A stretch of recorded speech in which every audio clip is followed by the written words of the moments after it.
Gold ಸ್ಮಗ್ಲಿಂಗ್ನಲ್ಲಿ lock ಆಗಿರುವ ರನ್ಯಾಳ ಸಹಚರ ತರಣ್ ರಾಜ್ಗೂ ಕೂಡ judicial ಕಸ್ಟಡಿಯನ್ನು ನ್ಯಾಯಾಂಗ ವಿಧಿಸಿದೆ. ಸ್ಯಾಂಡಲ್ವುಡ್ನ ನಟಿ ರನ್ಯಾ ರಾವ್ ಗೋಲ್ಡ್ ಸ್ಮಗ್ಲಿಂಗ್ ಕೇಸ್ನ ವಿಚಾರಕ್ಕೆ ಸಂಬಂಧಪಟ್ಟಂತೆ ಎರಡನೇ ಆರೋಪಿ ತರಣ್ ರಾಜ್ಗೆ 14 ದಿನ ನ್ಯಾಯಾಂಗ ಬಂಧನ. 5 ದಿನ ಪೊಲೀಸ್ ಕಸ್ಟಡಿಯಲ್ಲಿ ತರಣ್ ರಾಜ್ ಇದ್ರು, ವಿಚಾರಣೆಯನ್ನು ಫೇಸ್ ಮಾಡಿದ್ರು.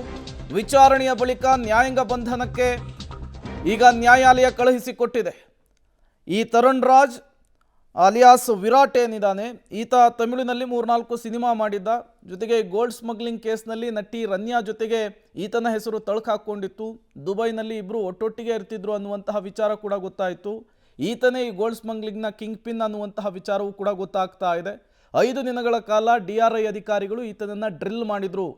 ಈ ಗೋಲ್ಡ್ ಸ್ಮಗ್ಲಿಂಗ್ ವಿಚಾರಕ್ಕೆ ಸಂಬಂಧಪಟ್ಟಂತೆ ಸಾಕಷ್ಟು ಮಾಹಿತಿಯನ್ನು ಪಡೆದಿದ್ರು. ಆ ಕಸ್ಟಡಿಯ ಅವಧಿ ಮುಗ್ದಿರುವ ಹಿನ್ನೆಲೆಯಲ್ಲಿ ಇವತ್ತು ನ್ಯಾಯಾಧೀಶರ ಎದುರು ಅವನನ್ನು ಪ್ರೆಸೆಂಟ್ ಮಾಡಲಾಯಿತು.